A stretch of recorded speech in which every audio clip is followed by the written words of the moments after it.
پاکستان میں پہلے مسائل کم چل رہے ہیں، جو چیف جسٹس صاحب نے ایک اور ملاکھڑا کھڑا کر دیا ہے۔ میرے بعد 30 جھوٹے کذاب اور دجال ظاہر ہوں گے، ان میں سے ہر ایک دعویٰ کرے گا کہ میں نبی ہوں، وَأَنَا خَاتَمُ النَّبِي لَا نَبِيَّ بَعْدِي، جبکہ میرے بعد کوئی نبی نہیں ہے۔ نہ ذلی نہ تشریع، ساری نبوت کا انکار کر دیا آپ صلی اللہ علیہ وسلم نے۔ ہمیں یہ بتا دیا کہ عیسیٰ ابن مریم نازل ہوں گے، لیکن وہ ایز اے نبی نازل نہیں ہوں گے، ایز اے امتی نازل ہوں گے۔ وہ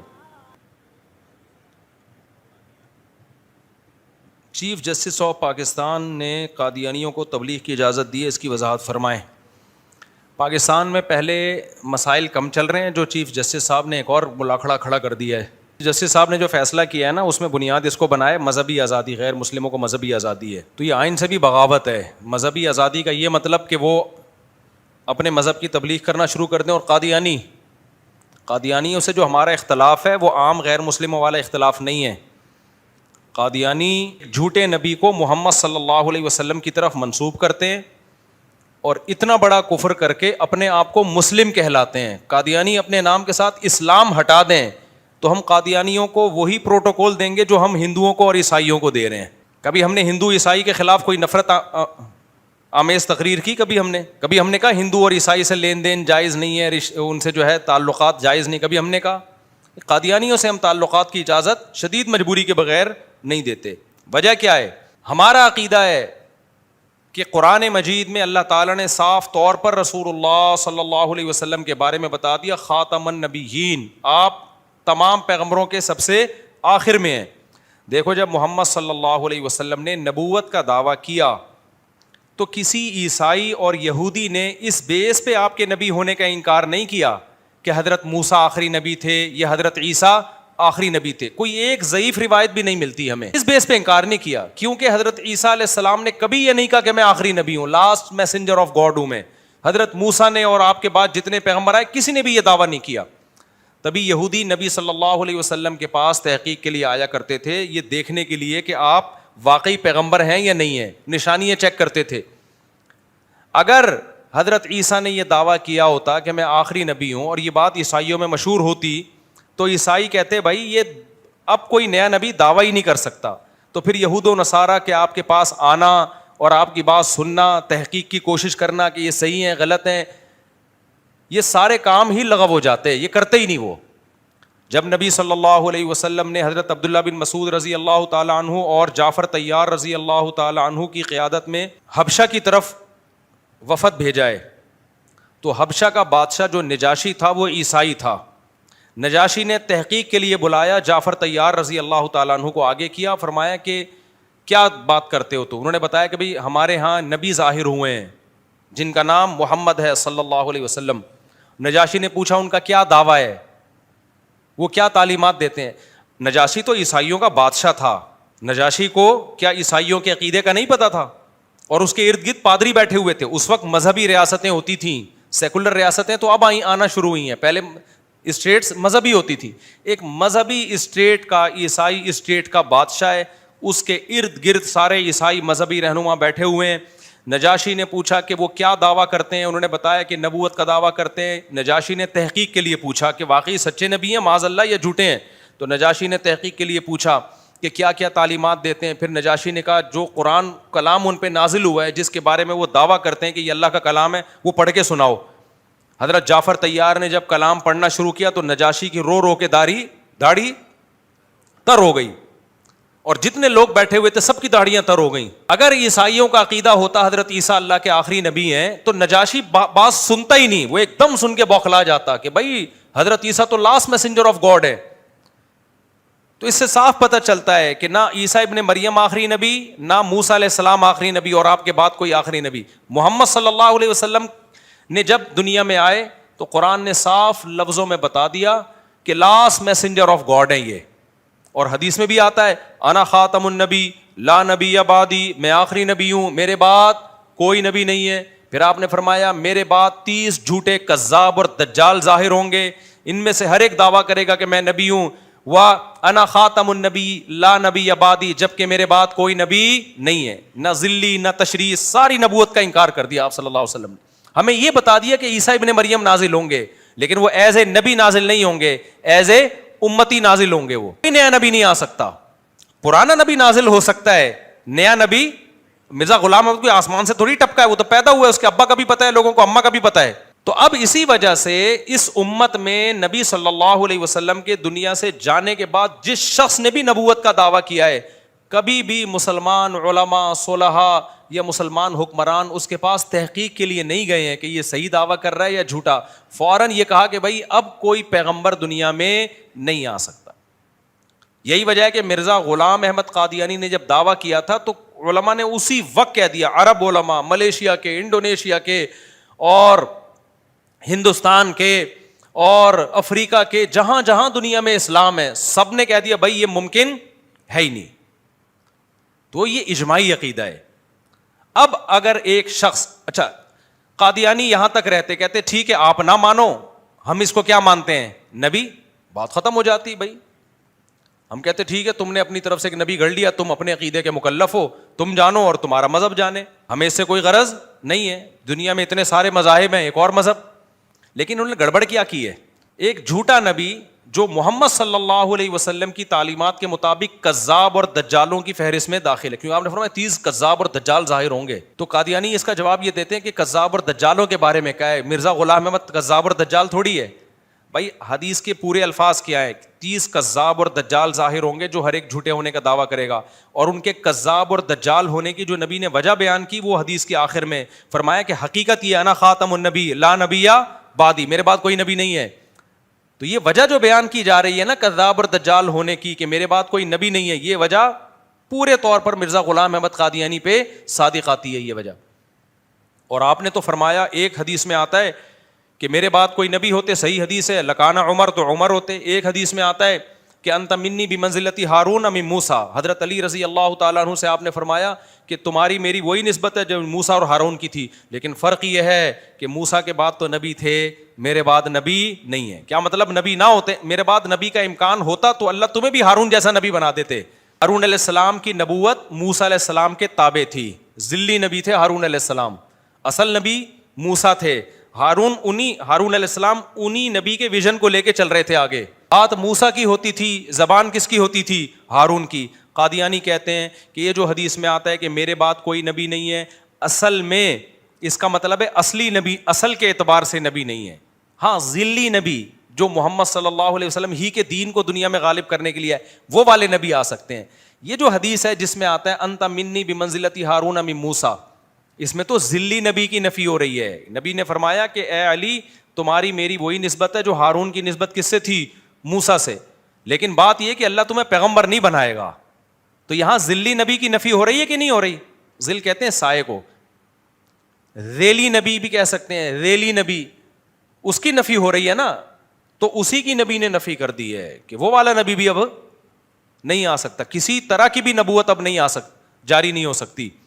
تو قادیانی نے پھر بھی کہا کہ نہیں جی ہم حدیثوں کو نہیں مانتے, اپنی طرف سے تعویلات کر کے ایک مرزا غلام احمد قادیانی کو جو پروفیسر تھا اس کو کیا بنا دیا, پیغمبر. ٹھیک ہے آپ کا مذہب ہے, آپ جس کو نبی مانو, جس کو جو مرضی مانو.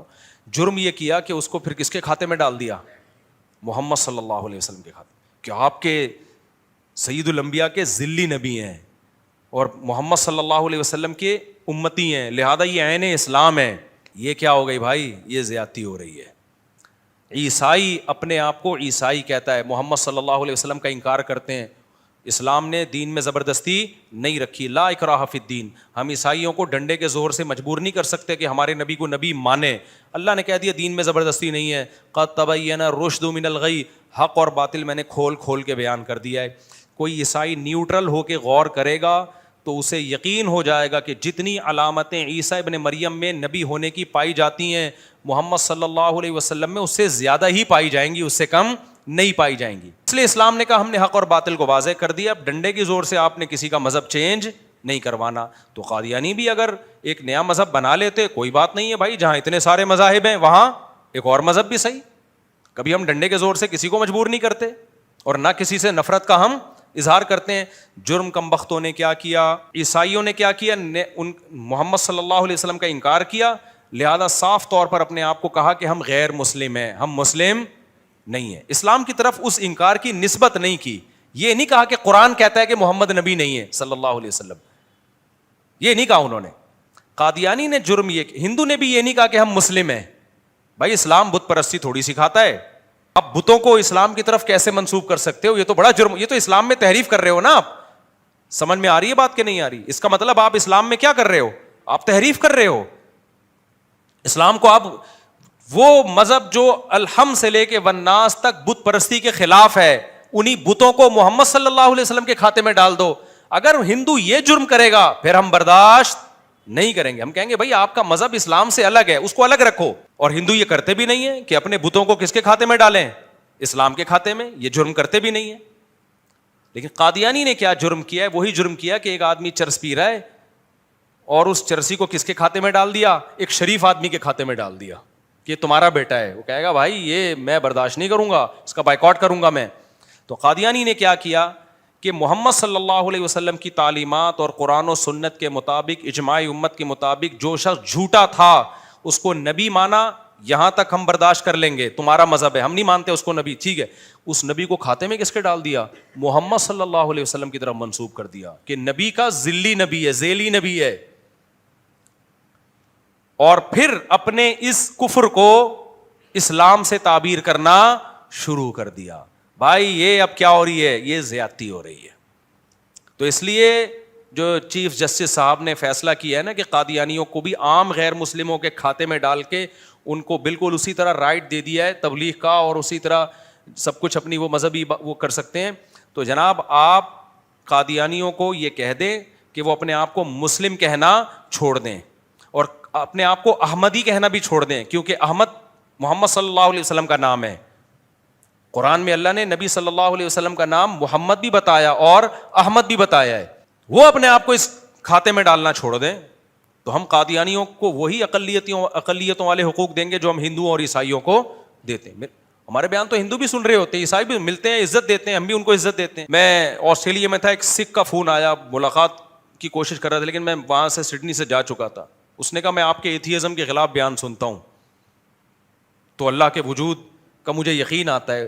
کم از کم اس میں اتنی نرمی پیدا ہوئی. اس نے کہا کم از کم اتنی بات تو ہے نا کہ اللہ کو ماننے والے اور نہ ماننے والے برابر نہیں ہو سکتے. اللہ کو ماننے سے کم از کم اتنا تو ہوگا نا, خدا کو ماننے سے, کریٹر گاڈ کو ماننے سے, کہ دنیا میں برائی کم ہوگی. کیونکہ اگر گاڈ لیس زندگی ہو تو پھر انسان اور جانور میں کوئی فرق نہیں ہے. وہ سکھ ہو کے اللہ نے اس کو اتنی عقل دی ہے, اور ہمارے سیکولر اور لبرل لوگوں کو یہ عقل نہیں ہے. وہ کہہ رہے بھلے ہم مسلم نہیں ہیں لیکن کم از کم آپ خدا کے وجود کو ثابت کرتے ہو, یہ انسانیت کے لیے بہتر ہے.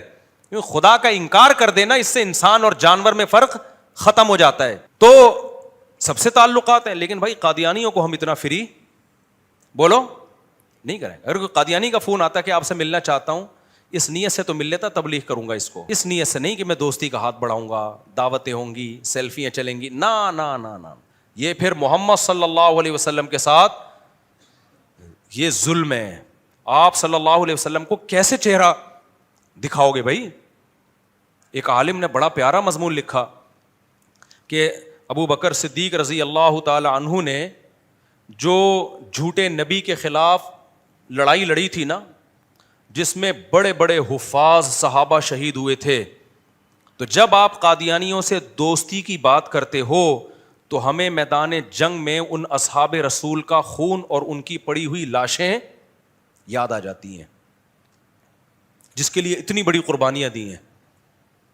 تو یہ غیرت کا مسئلہ ہے. غیرت ہوگی تو بات سمجھ میں آئے گی. جو غیرت نہیں ہوتی, اور غیرت کو لفظوں میں ڈیفائن نہیں کیا جا سکتا, ایکسپلین نہیں کیا جا سکتا. تو اس لیے بھائی قادیانیوں سے میں نہیں کہہ رہا قادیانیوں کو مارو پیٹو ظلم کرو, نہ, اس کی قطعاً اجازت نہیں ہے. لیکن قادیانیوں سے دوستیاں لگانے کی آپ کو اجازت نہیں ہے, ان سے رشتے کرنے کی آپ کو اجازت نہیں ہے. دیکھو اسلام جہاں محبت کا درس دیتا ہے کہ اللہ کے لیے محبت, وہیں اسلام اللہ کے لیے بغض کا بھی حکم دیتا ہے. جب آپ کو کسی سے محبت ہوتی ہے تو صرف یہ نہیں ہوتا محبوب کے لیے آپ کسی سے محبت کرتے ہیں, نہ, بعض دفعہ محبوب کی خاطر کسی سے بغض بھی رکھنا پڑتا ہے. نہیں کہہ رہے کہ قادیانیوں کی املاک پہ قبضہ کریں آپ, ہم نہیں کہہ رہے ان کو ماریں پیٹیں آپ, نہ کسی قادیانی کو قتل کرنے کی اجازت ہے, نہ اس کو ٹارچر کرنے کی اجازت ہے آپ کو, لیکن دوستی کا ہاتھ نہیں بڑھا سکتے. یہ بہت بڑا جرم ہے. لوگ بتا رہے ہوتے ہیں ہمارے آفس میں قادیانی ہے, میرا بڑا اچھا دوست ہے. بھائی کیسے آپ کا دوست ہو گیا؟ آپ صرف ریزرو ہو کے اس سے ضرورت کا تعلق رکھو. اس کو بولو بھائی اپنے جھوٹے پیغمبر کو محمد صلی اللہ علیہ وسلم کے کھاتے میں مت ڈالو. پھر ہم دوستی لگائیں گے. ہم نے جانا اللہ کے پاس ہے, ایسا ہے یا نہیں ہے؟ منہ ہم نے اللہ کو دکھانا ہے, اور حوض کوثر پہ سید الانبیاء صلی اللہ علیہ وسلم کا ہم نے سامنا کرنا ہے. تو کوئی تو غیرت کا ہمارے پاس ایسا واقعہ ہونا کہ ہم سید الانبیاء کا حوض کوثر پہ سامنا کر سکیں. آپ کے باپ کی کسی سے دشمنی ہے, صبح و شام وہ آپ کے باپ کو گالیاں دیتا ہے, صبح و شام آپ کے باپ کو برا بھلا کہتا ہے, اور آپ کو پتا ہے کل میری ابا سے ملاقات ہو رہی ہے, اور اس سے ایک دن پہلے آپ ابا کے دشمن کے ساتھ جا کے سیلفیاں لے کے آ رہے ہو, تو آپ کیا بولو گے؟ بھائی آج نہیں ہو سکتا کیونکہ کل میری ملاقات کس سے ہے؟ ابا سے. میں ابا کو کیا منہ دکھاؤں گا؟ ابا کہے گا اور تجھے 100 لوگ 20 لوگ نہیں ملے تھے, جا کے اسی شخص سے مجھ سے ملاقات سے پہلے مل کے آ رہا ہے جس سے صبح و شام میری دشمنی چل رہی ہے. دنیا کے تعلقات میں یہ بات سمجھ میں آتی ہے. سید الانبیاء صلی اللہ علیہ وسلم کے رشتے سے, اور آپ صلی اللہ علیہ وسلم کو نبی بھی مانتے ہو, ان کے امتی بھی, اور اس امید پر بھی ہو کہ قیامت کے دن نبی صلی اللہ علیہ وسلم ہماری شفاعت کریں گے, حوض کوثر سے پانی پلائیں گے. تو جب ان چیز, یا تو ان عقیدوں کا انکار کر دو, بولو مر کے مٹی ہو کے ہم نے ختم ہو جانا ہے, کوئی نبی نہیں, کوئی قرآن نہیں, کوئی اللہ نہیں, لبرل سیکولر بن جاؤ. سیکولر لوگوں کا کوئی مذہب نہیں ہوتا. تو بھائی ہم تو اللہ کو مانتے ہیں اور اللہ کے پیغمبروں کو مانتے ہیں, اور ہم مانتے ہیں کہ جو پیغمبروں سے محبت کرے گا اس کی نجات ہوگی, جو اللہ کے رسولوں سے محبت نہیں کرے گا اس کی نجات نہیں ہوگی. ہمارے پاس محبت کے لیے اور کیا عمل ہے؟ تو کم از کم اتنا تو کر لو کہ اللہ کے حبیب صلی اللہ علیہ وسلم کی طرف جس جھوٹے کذاب کی نسبت کر کے نبی کے کھاتے میں ڈال دیا. دیکھو نبی, دیکھو جیسے اللہ کے ساتھ سب سے بڑا ظلم یہ ہے کہ آپ اللہ کے ساتھ معبود ہونے میں کسی کو شریک کرو, اس سے بڑا ظلم کوئی ہو سکتا ہے؟ ایک تو ہے آپ نے اللہ کے حکم کو فالو نہیں کیا, یہ بھی ظلم ہے, لیکن قرآن کہتا ہے سب سے بڑا ظلم ہے ان الشرک لظلم عظیم. سب سے بڑا ظلم کیا؟ اللہ کے ساتھ آپ کسی کو الوہیت میں شریک کر لو. خوب سمجھ لو, محمد صلی اللہ علیہ وسلم کے کسی حکم کو توڑ دینا یہ بھی نبی کے ساتھ ظلم زیادتی ہے. سب سے بڑی زیادتی ہے کہ وہ نبوت جس میں آپ صلی اللہ علیہ وسلم کو اللہ نے مقام دیا اور آخری نبی بنا کے تمام پیغمبروں کا سردار بنایا, بہت بڑا اعزاز دیا, اس اعزاز میں آپ نے اگر کسی جھوٹے کو شریک کر لیا تو محمد صلی اللہ علیہ وسلم کے ساتھ اس سے بڑی زیادتی اور ظلم ہو نہیں سکتا. میں سمجھا پا رہا ہوں اپنی بات؟ یہ تو آپ نے نبی کی حیثیت کو بہت ہی گھٹا دیا, کہ جو سب سے بڑا اعزاز تھا ہمارے نبی کے لیے کہ آخری نبی ہیں, اس اعزاز میں ایک جھوٹے آدمی کو آپ کے ساتھ شریک کر دیا. اور قادیانیوں سے ایک سوال پوچھا کرو کہ تم جتنے دلائل دیتے ہو نا ختم نبوت پہ, خاتم النبیین کا, یہ گھماتے ہیں باتوں کو, یہ لوگ بہت گھماتے ہیں. فرض کر لو کہ آپ آخری نبی نہیں ہیں, فرض کر لو, تو آپ کے بعد پھر کتنے نبیوں نے اور آنا ہے یہ بتاؤ آپ. مرزا غلام احمد اگر 1400 سال کے بعد آیا تو مرزا کے بعد کتنے نبی نے آنا ہے؟ کیونکہ ہمیں قرآن و سنت سے پتہ چلتا ہے کہ ہر پچھلے نبی نے اگلے نبی کی بشارت دی ہے. عیسیٰ ابن مریم, موسیٰ علیہ السلام, تورات اور انجیل میں آج بھی محمد صلی اللہ علیہ وسلم کی پیش گوئیاں موجود ہیں. تبھی عیسائی اب تک انتظار کر رہے ہیں. تو اگر مرزا غلام احمد اللہ کا نبی ہے تو بتاؤ مرزا غلام احمد کے بعد کتنے نبیوں نے اور آنا ہے؟ پتہ چلتا ہے بھائی یہ ایک ایجاد کردہ جھوٹا نبی ہے. اگر یہ انبیاء کا سلسلہ ہوتا تو محمد صلی اللہ علیہ وسلم بھی خوشخبری دے کے جاتے, پھر مرزا دنیا میں آتا, وہ خوشخبریاں دے کے جاتا آگے بہت سارے پیغمبروں کی, لیکن مرزا نے کسی جدید پیغمبر کی کوئی خوشخبری نہیں دی ہے. تو اس کا مطلب تم مرزا کو آخری نبی مانتے ہو, پھر کس کو تم آخری نبی مانتے ہو؟ مرزا غلام احمد قادیانی کو آخری نبی مانتے ہو. اس کی کیا دلیل ہے تمہارے پاس؟ تو جب بھی کوئی شخص جھوٹ بولتا ہے نا تو اس جھوٹ کو چھپانے کے لیے 100 جھوٹ اور بولنے پڑتے ہیں. قادیانیوں نے ایک جھوٹ بولا کہ نبی صلی اللہ علیہ وسلم آخری نبی نہیں ہے, اس جھوٹ کو چھپانے کے لیے ان کے اوپر بہت سارے اشکالات. بالکل اس کی ایک مثال کہہ کے میں اپنی بات کو ختم کرتا ہوں. مرزا غلام احمد قادیانی پیش گوئیاں بہت کرتا تھا, یہ چیزیں اس کی کتابوں میں آج بھی موجود ہیں. مرزا غلام احمد قادیانی نے پیش گوئی کی تھی کہ میرا نکاح محمدی بیگم سے ہوگا. محمدی بیگم نے مرزا کے رشتے کو ریجیکٹ کر دیا, یہ کتابوں میں لکھا ہوا ہے یہ واقعہ. اب جب ریجیکٹ کر دیا تو مرزا کی پیش گوئی کیا ہو گئی؟ ختم. تو علماء نے جا کے پکڑا کہ تمہارا جو یہ ہے یہ تو انبیاء کی پیش گوئیاں تو پوری ہوتی ہیں. تو میں نے بتایا نا ایک جھوٹ بولنے کے لیے 100 جھوٹ بولنے پڑتے ہیں اور آپ غلط در غلط کرتے چلے جاتے ہیں. تو مرزا نے کہا کہ میری پیش گوئی پوری ہو چکی ہے, اللہ نے جیسے محمد صلی اللہ علیہ وسلم کا نکاح حضرت زینب سے آسمانوں پہ کیا تھا, تو اللہ نے میرا نکاح بھی اس سے, اور محمدی بیگم کی اولادیں بھی ابھی زندہ ہیں, پتہ ہے آپ کو, پوتے نواسے. جب ختم نبوت کی علماء یہ واقعہ سناتے ہیں نا, اتنے مضبوط ریفرنسز ہیں ان کے پاس کہ وہ ان کے خاندان کے بندوں سے بھی آپ کو ملا سکتے ہیں. سمجھ رہے ہیں؟ مرزا نے دعویٰ کیا تھا نا جس عورت سے میری شادی ہوگی اس کے پر پوتے پر نواسے موجود ہیں. جب علماء نے پوچھا یا لوگوں نے سوال کیا کہ آپ نے تو پیش گوئی کی تھی کہ میرا محمدی بیگم سے نکاح ہوگا, وہ تو ہوا نہیں, وہ تو کہیں اور شادی کر لی اس نے. تو اس نے کہا اب ایک جھوٹ بولا تھا نا چھپانے کے لیے, اس سے بھی غلط بات انسان کو کرنی پڑتی ہے, وہ پکڑا جاتا ہے, پھر وہ جھوٹ پنپتا نہیں ہے. تو مرزا نے کہا کہ نبی صلی اللہ علیہ وسلم کا نکاح حضرت زینب سے جیسے آسمانوں پہ ہوا تھا, تو میرا نکاح بھی محمدی بیگم سے آسمانوں پہ ہو چکا ہے, لہذا میری پیش گوئی پوری ہو چکی ہے. اس کو نہیں پتا تھا کہ یہ کہہ کے میں اور زیادہ چوڑے میں آ جاؤں گا. قادیانیوں کے پاس اس بات کا اب تک کوئی جواب نہیں ہے.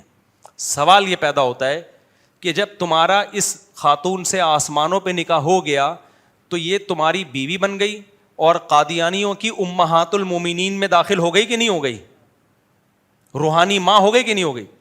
اب مجھے ایک بات بتاؤ, آپ جس کو پیغمبر مانتے ہیں اور جس کی بیوی کو اپنی روحانی ماں مانتے ہیں, وہ رات کسی اور کے ساتھ گزار رہی ہے, کسی اور سے بچے جن رہی ہے. وہ انبیاء کی بیویوں میں شرک ہو سکتا ہے, زنا نہیں ہو سکتا, کیونکہ کسی شخص کی بیوی زنا کرتی ہے نا, مشرک ہونا دنیا میں شوہر کے لیے اتنا بڑا عار نہیں ہے. تبھی تو اللہ نے یہودی عیسائی عورت سے بھی آپ کو نکاح کی اجازت دے دی ہے, حالانکہ عیسائی تو شرک کر رہی ہوتی ہے عیسیٰ علیہ السلام کو اللہ کا بیٹا کہہ کے.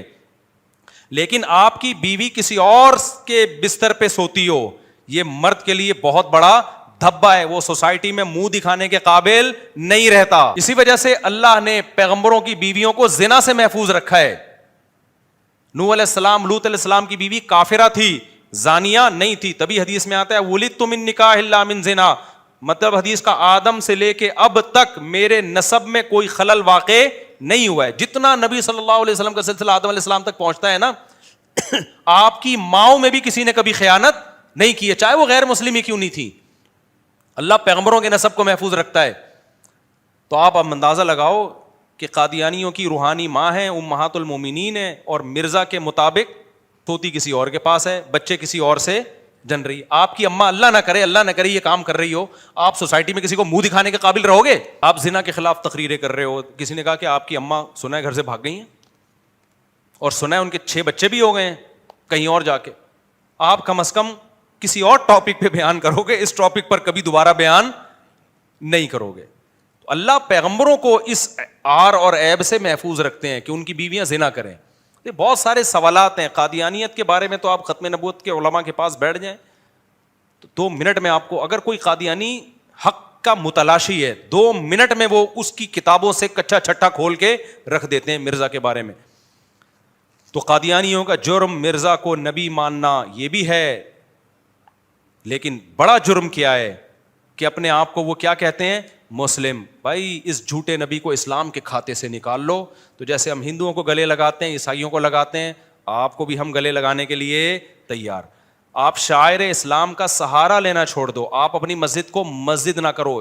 ہندو اپنے مندر کو مندر کہتا ہے, مسجد نہیں کہتا. عیسائی اپنے چرچ کو چرچ کہتا ہے, مسجد نہیں کہتا. اگر عیسائی اپنے چرچ کو مسجد کہنا شروع کر دے, مسلمانوں کو غصہ آئے گا کہ نہیں آئے گا؟ اور ہم اپنی مسجد کو چرچ کہنا شروع کر دیں, عیسائیوں کو غصہ آئے گا, ہندوؤں کو غصہ آئے گا کہ تم اپنی مسجد کو مندر تو ہمارا ہوتا ہے, تمہارا تھوڑی ہوتا ہے. تو عیسائی اپنی عبادت گاہ کو کوئی بھی نام دے دیں, مسجد کہنے کی, قادیانی اپنے عبادت گاہ کو کوئی بھی نام دے دیں, مسجد کا لیبل لگانے کی آپ کو اجازت نہیں ہے. قادیانی مرزا کو نبی کہہ دیں, جو ہماری نظر میں جھوٹا ہے, لیکن اس کو محمد صلی اللہ علیہ وسلم کے کھاتے میں ڈالنے کی اجازت نہیں ہے. شاعر اسلام, اذان, یہ چیزیں شاعر اسلام میں, یہ قادیانیوں کو اجازت نہیں ہے. تو یہ جو چیف جسٹس صاحب نے فیصلہ کیا ہے, کچھ ہوش کے ناخن لو, ابھی ملک کن حالات سے گزر رہا ہے, اور آپ نے ایک نیا شوشہ لا کے قوم کے اوپر مسلط کر دیا. تو الحمدللہ جامعۃ الرشید اب اس پہ اجلاس بلایا, محنت کر رہا ہے کہ اس میں کیس فائل کر کے اس قانون کو چینج کرنے کی کوشش کی جائے. تو اور بھی الحمدللہ علماء کوشش کر رہے ہیں اس کی. تو اللہ سے ہمیں امید ہے کہ انشاءاللہ یہ قانون چینج ہو جائے گا. اگر چینج نہیں ہوتا تو عوام کا یہ ذمہ داری ہے کہ سوشل میڈیا پہ بھی اور ہر طرح سے وہ اپنا احتجاج ریکارڈ کروائے کہ ہم کسی قیمت پہ اس قانون کو باقی رہنے نہیں دیں گے. یہ ہماری غیرت کا مسئلہ ہے اور ہمارے ایمان کا مسئلہ ہے. یہ مطلب نہیں ہے کہ ہم مذہبی تشدد پسندی کے قائل ہیں. ہم مذہبی طور پر متشدد ہوتے تو عیسائیوں کو چرچ جانے نہیں دیتے, عیسائیوں کے ساتھ لین دین کو حرام قرار دیتے, نہ. ہم کہہ رہے ہیں بھائی اپنی لمٹ کو قادیانی کراس کرنے کی کوشش نہ کریں, جتنے ہو اتنے رہو, اپنے آپ کو ہمارے کھاتے میں مت ڈالو. آپ نہیں ڈالیں تو ٹھیک ہے, جب تک ڈالیں گے ہم ان کا ہر طرح سے بائیکاٹ کریں گے ہم ان کا.